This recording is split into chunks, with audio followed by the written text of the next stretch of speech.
എടുക്കും, 5 മില്ലി വേപ്പ് എണ്ണ എടുക്കും. ഇത് മിക്സ് ചെയ്തിട്ട് അങ്ങനെ സ്പ്രേ ചെയ്താണ് കൊടുക്കുന്നത്. അത് വെളിച്ചം മാറിക്കും, അത് മാറി കിട്ടും, അങ്ങോട്ട് വരുന്നില്ല.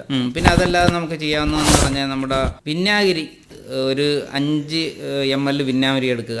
ഒരു 4-5 കാന്താരി മുളക് ചതച്ചതിനകത്ത് ചേർത്തിട്ട് അതൊരു 10 ml വെള്ളമാക്കി എടുത്തിട്ട് 5 ml 1 ലിറ്റർ വെള്ളത്തിൽ കലക്കി സ്പ്രേ ചെയ്താലും മാറി കിട്ടും. പെട്ടെന്ന് ഇത് വെള്ളീച്ചയൊക്കെ മാറി കിട്ടുന്നുണ്ട്. ഇതൊക്കെ വെള്ളീച്ചയൊക്കെ വരുന്നതിന്റെ മുന്നേ തന്നെ സ്പ്രേ ചെയ്തുകൊണ്ടിരുന്ന അത് വരത്തില്ല. അപ്പോൾ നമ്മൾ ഈ പറഞ്ഞതുപോലെ സുഡോമോൺസ് ഒക്കെ ഇടയ്ക്ക് ഇങ്ങനെ സ്പ്രേ ചെയ്ത് കൊടുക്കുകയാണെങ്കിൽ ഇത് വരാൻ സാധ്യത കുറവാണ്. അപ്പോൾ നിരന്തരമായിട്ട് നമുക്ക് ഇതൊക്കെ ചെയ്തുകൊണ്ടിരിക്കണം. നട്ടിട്ട് മാറി നിന്നാൽ കാര്യം നടക്കത്തില്ല. പിന്നെ നമ്മൾ പടവലം പാവലൊക്കെ ആണെങ്കിൽ നമ്മൾ ഇത് അതിൻ്റെ കായ് ഇങ്ങനെ വരുമ്പോൾ തന്നെ നമുക്ക് അതിനൊരു പ്ലാസ്റ്റിക്കിൻ്റെ ഒരു കവർ കിട്ടും. ആ കവർ നമ്മൾ വാങ്ങിച്ച് ഇട്ട് കഴിഞ്ഞാൽ അത് ഇപ്പോൾ തോറ്റിങ്ങിട്ട് വരുമ്പോൾ തന്നെ ഇടണം. ഇട്ട് കഴിഞ്ഞാൽ അത് പൂർണ്ണമായിട്ട് അതിനകത്ത് കായ്ച്ചയും ഒന്നും കിടക്കില്ല, സ്ഥലം കിട്ടില്ല, ഈച്ചയൊന്നും കയറില്ല. പടവളമാണെങ്കിൽ വളരെ സക്സസ് ആണത്. അത് നമ്മൾ അങ്ങനെ ചെയ്തിട്ട് പീച്ചിലും പടവളവും പാവലും ഒന്നും അങ്ങനെ കായ്ച്ചയും ഇത് കയറുന്നില്ല. ഈ കെണികളൊക്കെ ഉപയോഗിക്കാറുണ്ടോ?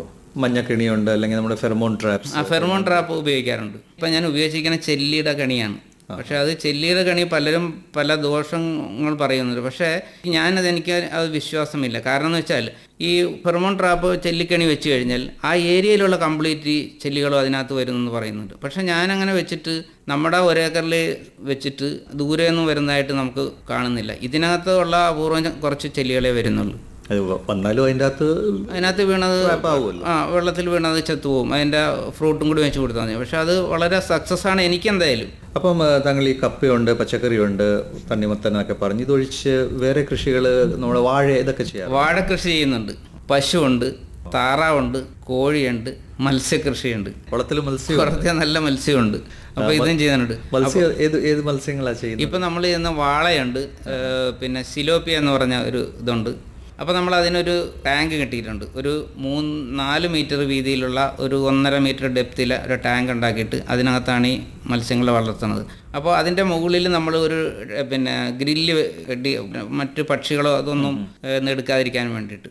അപ്പോൾ ഇതിൽ നമ്മുടെ താറാവ് ഇതിനകത്ത് ഇറങ്ങി കുളിക്കുകയും അതിൻ്റെ കാഷ്ടം കൊണ്ട് കുറച്ച് കാഷ്ടങ്ങളൊക്കെ ഇതിൻ്റെ മത്സ്യത്തിൻ്റെ തീറ്റയായിട്ട് ഉപയോഗിക്കാൻ സാധിക്കും. അപ്പോൾ നമുക്ക് മത്സ്യത്തിന് തീറ്റി വാങ്ങുന്നത് കുറച്ച് ലാഭം കിട്ടും. അതുപോലെ തന്നെ താറാവിൻ്റെ കാഷ്ടം നമുക്ക് കൃഷിക്ക് ഉപയോഗിക്കാൻ സാധിക്കും. കോഴിയുണ്ട്, കോഴിയുടെ കാഷ്ടം നമുക്ക് കൃഷിക്ക് ഉപയോഗിക്കാൻ പറ്റും. പിന്നെ വേറൊരു ഗുണമെന്ന് വെച്ചാൽ പച്ചക്കറികൾ കേട് പറ്റിയതും അതുപോലെ തന്നെ മുരുണ്ട് അങ്ങനെയൊക്കെ പോകുന്ന ചില പച്ചക്കറികളുണ്ട്. അത് കൊണ്ടുവന്ന് നമുക്ക് കോഴിക്ക് കൊടുക്കാൻ പറ്റും. അത് കോഴി കഴിക്കും. അപ്പോൾ കോഴിക്ക് കൊടുക്കുന്ന തീറ്റ കുറച്ച് ലാഭം നമുക്ക് വരുത്താം. കേടായ പച്ചക്കറിയും നമുക്ക് ഉപയോഗിക്കാം. അതുപോലെ തന്നെ പശുവിനെ വളർത്തുന്നതെന്ന് പറഞ്ഞാൽ ഇതിൻ്റെ ഇടയ്ക്ക് ചില ഭാഗങ്ങളിലൊക്കെ നമുക്ക് കുറച്ച് പുല്ല് നമ്മൾ